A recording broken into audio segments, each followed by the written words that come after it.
ಸಮಾಜ ವಿರೋಧಿ ಮಾತಾಡಿದರೆ ಕಾನೂನು ಕ್ರಮ ಆಗಲೇಬೇಕಾಗುತ್ತೆ. ಅದರಲ್ಲೇನು ಯಾವುದೇ ರೀತಿಯ ಮುಲಾಜಿಲ್ಲ. ಡಾಕ್ಟರ್ CN ಮಂಜುನಾಥ್ ಅವರು ನನ್ನ ಪರ ಇದ್ದಾರೆ. ಗೊಂದಲ ಏನ್ರಿ, ನಾವು ಎರಡು ಪಕ್ಷದವರು ಎರಡು ಪಕ್ಷದ ಕಾರ್ಯಕರ್ತರನ್ನ ಒಗ್ಗೂಡಿಸೋ ದೃಷ್ಟಿಯಿಂದ ಅವರು ಸಭೆ ಮಾಡಬೇಕು, ನಾವು ಸಭೆ ಮಾಡಬೇಕು. ಇದರಲ್ಲಿ ಗೊಂದಲ ಇಲ್ಲವೇ ಇಲ್ಲ. ನಾವಿಬ್ಬರು ಒಟ್ಟಾಗಿ ಸಭೆಗಳು ಮಾಡ್ತಾ ಇರ್ತೀವಿ, ಒಟ್ಟಾಗಿ ಚುನಾವಣೆಗೆ ಹೋಗ್ತೀವಿ. ನೀವೇ ಅನುಮಾನನ ವ್ಯಕ್ತಪಡಿಸ್ತಾ ಇರ್ತೀರಿ, ಅದಕ್ಕೆ ಉತ್ತರನೂ ಕಂಡ್ಕೋತಾ ಇರ್ತೀರಿ.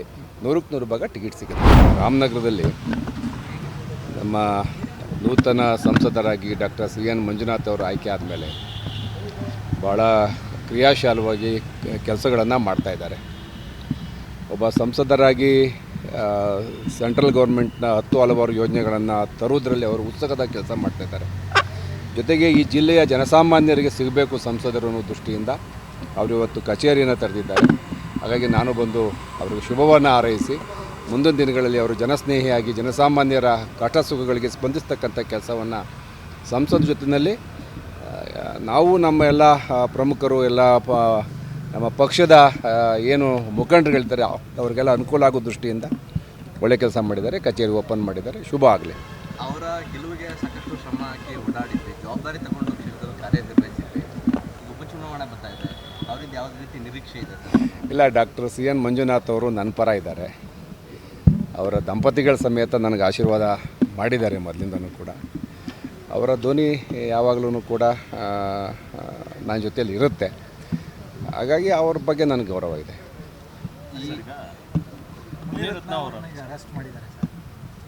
ನಾನು ಈಗ ಮಾಧ್ಯಮದಲ್ಲಿ ನೋಡಿ ತಿಳ್ಕೊಂಡೆ, ಬೆಳಿಗ್ಗೆ ಮುನಿರತ್ನ ಅವರನ್ನು ಅರೆಸ್ಟ್ ಮಾಡಿದ್ದಾರೆ ಅಂತೇಳಿ ಗೊತ್ತಾಯಿತು. ಅದ್ರ ಬಗ್ಗೆ ನನಗೆ ಸರಿಯಾದಂಥ ವಿಚಾರ ಗೊತ್ತಿಲ್ಲ. ಇದೇನು ರಾಜಕೀಯ ಪ್ರೇರಿತನಾ ಇಲ್ಲ ಅವರು ಯಾವುದೇ ರೀತಿ ಆ ಥರ ಅಪರಾಧ ಮಾಡಿದಾರೋ ಅನ್ನೋದ್ರ ಬಗ್ಗೆ ನನಗೆ ಸರಿಯಾದಂಥ ಮಾಹಿತಿ ಇಲ್ಲ. ಇನ್ನೂ ಸ್ವಲ್ಪ ಎಲ್ಲ ತಿಳ್ಕೊಂಡು ಆಮೇಲೆ ನಿಮಗೆ ಪ್ರತಿಕ್ರಿಯಿಸ್ತೀನಿ. ಈಗ ಗೊತ್ತಿಲ್ಲ ರೀ, ಮಾತಾಡಿದ್ದಾರೆ ಅನ್ನೋದಕ್ಕಿಂತ ಹೆಚ್ಚಾಗಿ ಅದು ನಿಜವಾಗಲೂ ಅವರು ಮಾತಾಡಿರ್ತಕ್ಕಂಥ ಆಡಿಯೋನ ಅದು ಕನ್ಫರ್ಮ್ ಆಗಿದೆಯಾ? ಆಮೇಲೆ ಅಲ್ಲಲ್ಲಿ ಇದು ಸುದ್ದಿ ಬರ್ತಾಯಿದೆ. ನಮ್ಮ ನಾಯಕರು ಅಶೋಕ್ ಅವರು ಹೇಳಿದ್ದಾರೆ ಇದೊಂದು ರಾಜಕೀಯ ಪ್ರೇರಿತ ಅಂತೇಳಿ. ಗೊತ್ತಿಲ್ಲ. ಮಾತಾಡಿದರೆ ಏನಾರು ಸಮಾಜ ವಿರೋಧಿ ಮಾತಾಡಿದರೆ ಕಾನೂನು ಕ್ರಮ ಆಗಲೇಬೇಕಾಗುತ್ತೆ. ಅದರಲ್ಲೇನು ಯಾವುದೇ ರೀತಿಯ ಮುಲಾಜಿಲ್ಲ. ನೋಡೋಣ ಮುಂದೆ ಏನಾಗುತ್ತೆ ಅಂತ. ಸಭೆಗಳನ್ನ ಮಾಡ್ತಾ ಇದ್ದೀರಿ ಚನ್ನಪಟ್ಟಣ ಗ್ರಾಮ ಪಂಚಾಯತಿ ಮಟ್ಟದಲ್ಲಿ, ಯಾವ ರೀತಿ?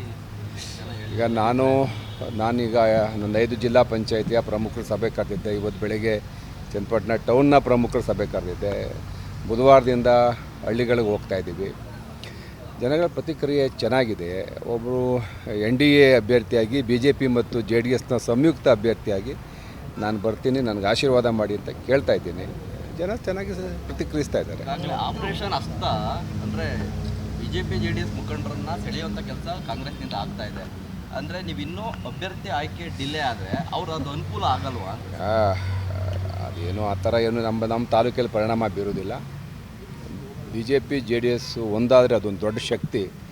ಈ ಸಣ್ಣ ಪುಟ್ಟ ದುಡ್ಡು ಕೊಡ್ತಕ್ಕಂಥದ್ದು, ಈಗ ನಗರಸಭೆ ಸದಸ್ಯರನ್ನು ಸೆಳೆದಿದ್ದಾರೆ ಅಂತ ನೀವು ಹೇಳ್ತಾ ಇದ್ದೀರಿ. ಚನ್ನಪಟ್ಟಣದಲ್ಲಿ JDSನ 15 ಸದಸ್ಯರನ್ನು ಅವರು ತಗೊಂಡಿದ್ದಾರೆ. ನನಗನ್ಸುತ್ತೆ ಆ ಸದಸ್ಯರು ಪಾರ್ಲಿಮೆಂಟ್ ಚುನಾವಣೆಯಲ್ಲಿ ಹೋಗಿದ್ದರು. ಈಗ ಬಹುಶಃ ನಮ್ಮ ಚುನಾವಣೆಯಲ್ಲಿ ಮಾನಸಿಕವಾಗಿ ನಮ್ಮ ಜೊತೆಲಿ ಬರ್ತಾರೆ ಅನ್ನೋ ಒಂದು ವಿಶ್ವಾಸ ಇದೆ. ಈ ಸೆಳೆಯೋದು ಏನಾಗಲ್ಲ. ಇದು ಜನಸಾಮಾನ್ಯರ ಚುನಾವಣೆ. ಪ್ರತಿಯೊಬ್ಬ ಮತದಾರರಿಗೂ ಕೂಡ ಯಾರನ್ನು ಆಯ್ಕೆ ಮಾಡಬೇಕು ಅನ್ನೋ ಒಂದು ಸಾಮಾಜಿಕ ಜವಾಬ್ದಾರಿ ಇರ್ತದೆ. ಜನ ಆಯ್ಕೆ ಮಾಡ್ತಾರೆ. ತಪ್ಪೇನಿಲ್ಲ. ನಿಖಿಲ್ ಅವರು ನಾವು ಗೊಂದಲ ಏನ್ರಿ, ನಾವು ಎರಡು ಪಕ್ಷದವರು ಎರಡು ಪಕ್ಷದ ಕಾರ್ಯಕರ್ತರನ್ನ ಒಗ್ಗೂಡಿಸೋ ದೃಷ್ಟಿಯಿಂದ ಅವರು ಸಭೆ ಮಾಡಬೇಕು, ನಾವು ಸಭೆ ಮಾಡಬೇಕು. ಇದರಲ್ಲಿ ಗೊಂದಲ ಇಲ್ಲವೇ ಇಲ್ಲ. ನಾವಿಬ್ಬರು ಒಟ್ಟಾಗಿ ಸಭೆಗಳು ಮಾಡ್ತಾ ಇರ್ತೀವಿ, ಒಟ್ಟಾಗಿ ಚುನಾವಣೆಗೆ ಹೋಗ್ತೀವಿ.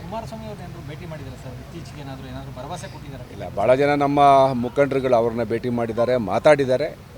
ನಾವು ಒಟ್ಟಿಗೆ ಚುನಾವಣೆ ಮಾಡಲೇಬೇಕು ರೀ. ನಮ್ಮಲ್ಲಿ ಒಡಕು ಇಲ್ಲವೇ ಇಲ್ಲ ಮಾದೇವಸ್ವಾಮಿ ಅವರೇ. ಚುನಾವಣೆ ಒಟ್ಟಿಗೆ ಮಾಡ್ತೀವಿ. ಚುನಾವಣಾ ನೀತಿ ಈಗ ಚುನಾವಣೆ ಡಿಕ್ಲೇರ್ ಆದಮೇಲೆ ಇದಕ್ಕೆಲ್ಲ ಉತ್ತರ ಸಿಗುತ್ತೆ. ಇನ್ನೂ ಚುನಾವಣೆ ಡಿಕ್ಲೇರ್ ಆಗಲಿಲ್ಲ.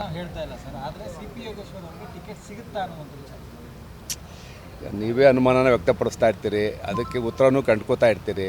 100ಕ್ಕೆ 100 ಭಾಗ ಟಿಕೆಟ್ ಸಿಗುತ್ತೆ. ಧನ್ಯವಾದಗಳು.